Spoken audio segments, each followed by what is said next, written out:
My name is Emma and I am the founding principal and director of education at Moksha Yoga and Moksha Academy of Yoga, and that started in 2005, and so we've just celebrated 10 years. We provide yoga classes from a variety of levels, from beginners right the way through to advanced, as well as prenatal and children's yoga and teenage yoga, meditation as well, and we also offer teacher training to people who want to become vinyasa yoga teachers, and also we've just received accreditation to be able to deliver training for prenatal. So we're now registered with Yoga Alliance to deliver the internationally accredited training. So it means we can support teachers to continue their education once they become a fully qualified yoga teacher.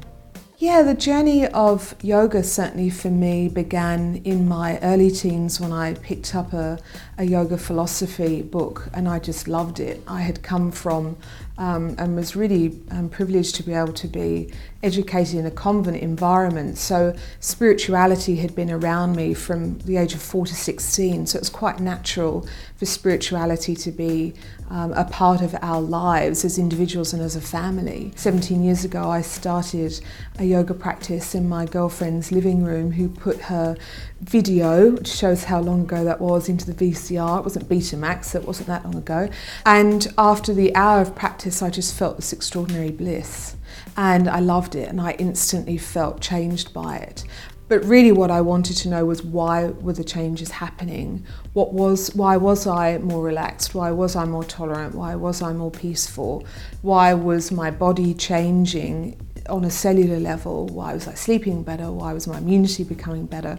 So for me, the question of why led me down the journey of really exploring that much deeper. So really that was the trigger for me. And then when I, of course, had the experiences of how that changed me, I wanted to really share that with other people. We're so impatient to find the answer that we don't take the time to stop, because the desperation for the change means that we often push the direction rather than be patient and pause with that.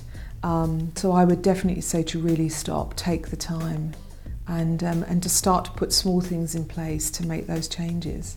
For me, it's been great to actually see the real pinnacle components that are in the book of the areas of wellness. And for me, what it's done is raised the question for me to contemplate, well, what are mine? And looking at the questions in the book require that space of contemplation. And what I love about it is that it asks the questions that you wouldn't necessarily ask yourself.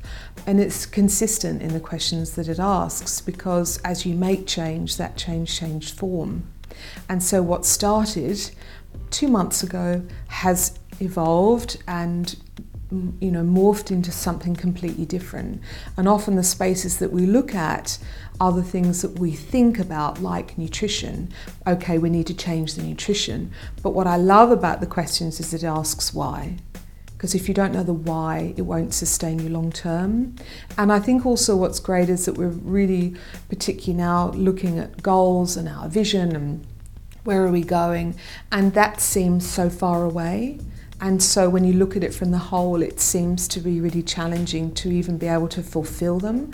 But it's actually about this day-by-day, step-by-step process. And I feel that's what the John does do, because I think it really helps you move into and weave into aspects of yourself and your life that make you more conscious. And when you're more conscious and you're more awake, you have the capacity to really create change. And so that's what I feel the book does. That's what I've seen it's done for others.